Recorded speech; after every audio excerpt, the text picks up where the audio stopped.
नमस्कार दोस्तों, स्वागत है आपका एवन जी के स्टडीज़ में। आज की वीडियो में हम डिस्कस करने वाले हैं कारक से संबंधित टॉप क्वेश्चन आंसर जो सभी परीक्षाओं के लिए महत्वपूर्ण हैं। तो आप लोग वीडियो को शुरू से अंत तक ज़रूर देखिएगा और इनमें से जितने भी क्वेश्चन के आंसर जानते हैं प्लीज़ कमेंट बॉक्स में ज़रूर दीजिएगा। चैनल पे नए हैं तो प्लीज़ चैनल को लाइक और सब्सक्राइब भी ज़रूर कर लीजिए। चलिए आगे बढ़ते हैं। आज का आपका पहला सवाल है, कारक शब्द का अर्थ क्या है? कारक शब्द का अर्थ क्या है? आपके ऑप्शन से ए काम, बी करने वाला, सी कार्य, डी अव्यय। सही जवाब ऑप्शन बी करने वाला। कारक शब्द का अर्थ है क्रिया को करने वाला या क्रिया से संबंधित संज्ञा या सर्वनाम के रूप में वाक्य में उसका संबंध बताने वाला। अगला सवाल, कारक कितने प्रकार के होते हैं? कारक कितने प्रकार के होते हैं? आपके ऑप्शन से ए 6, बी 8, सी 7, डी 5। सही जवाब है ऑप्शन बी 8। हिंदी में कारक 8 प्रकार के होते हैं। कर्ता कारक, कर्म कारक, करण कारक, संप्रदान कारक, आपादान कारक, संबंध कारक, अधिकरण कारक और संबोधन कारक। याद रखिएगा। अगला सवाल है, करण कारक किसका बोध कराता है? आपके ऑप्शन से ए कारण का, बी साध्य का, सी साधन का, डी अव्यय का। जवाब दीजिए। सही जवाब ऑप्शन सी साधन का। करण कारक क्रिया को संपन्न करने में प्रयुक्त होने वाले साधन, उपकरण या माध्यम का बोध कराता है, जैसे वह कलम से लिखता है।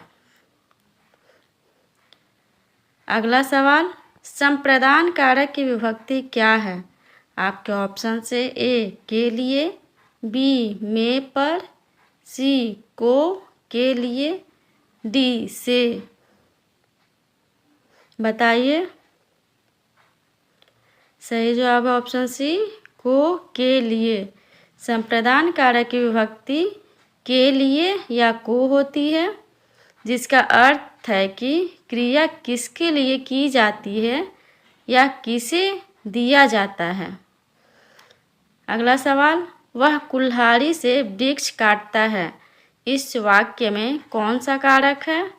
आपके ऑप्शन से ए अधिकरण, बी संप्रदान, सी करण, डी आपादान।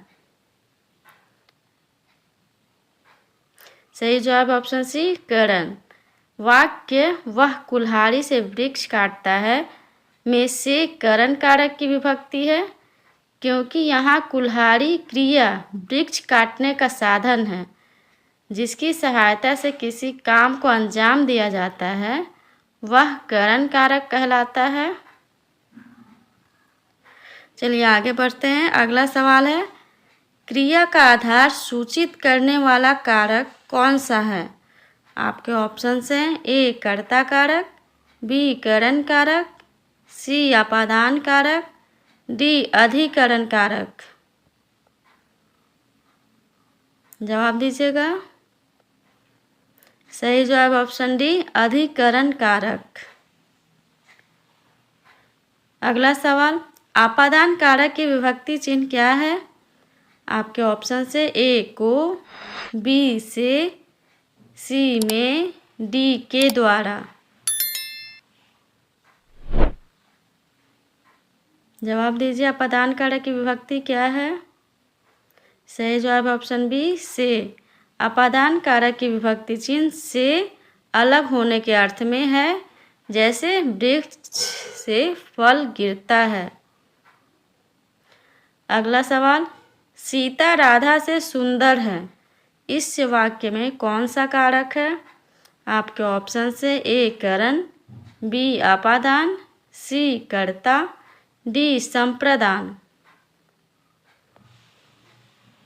सही जवाब ऑप्शन बी आपादान।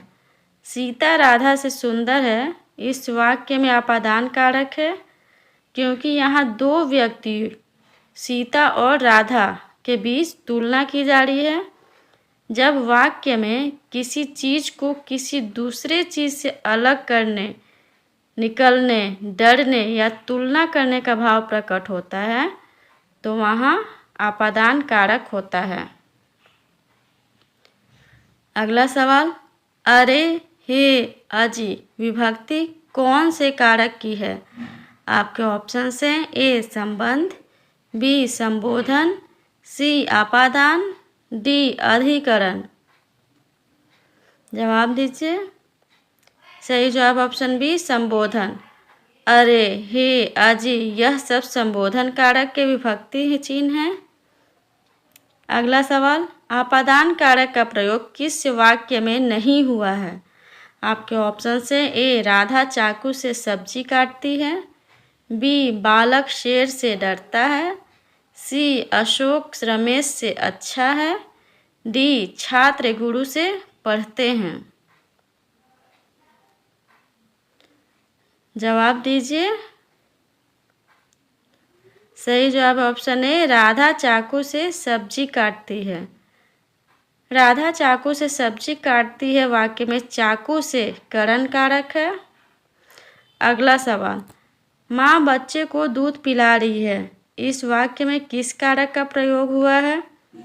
आपके ऑप्शन से ए कर्ता, बी कर्म, सी संबंध, डी अधिकरण।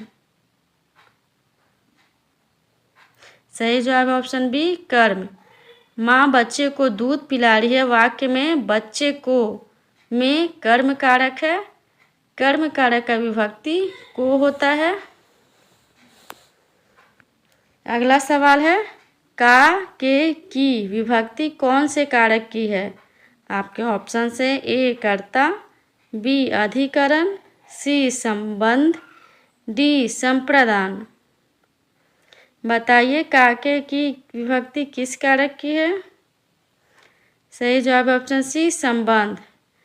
का, के, की विभक्ति चिन्ह संबंध कारक के हैं जो दो संज्ञा या सर्वनाम के बीच संबंध को दर्शाते हैं।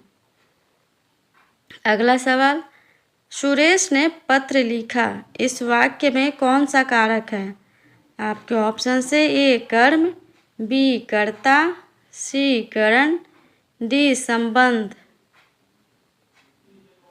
सही जवाब ऑप्शन बी कर्ता। सुरेश ने पत्र लिखा वाक्य में ने कर्ता कारक का विभक्ति है। अगला सवाल, अलग होने के अर्थ में किस कारक का प्रयोग किया जाता है? आपके ऑप्शन से ए संप्रदान, बी आपादान, सी संबंध, डी संबोधन।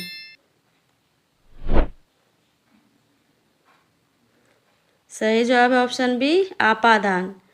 आपादान कारक का विभक्ति चिन्ह से होता है जब संज्ञा या सर्वनाम के किसी रूप से किन्हीं दो वस्तुओं के अलग होने का बोध होता है तब वहाँ आपादान कारक होता है।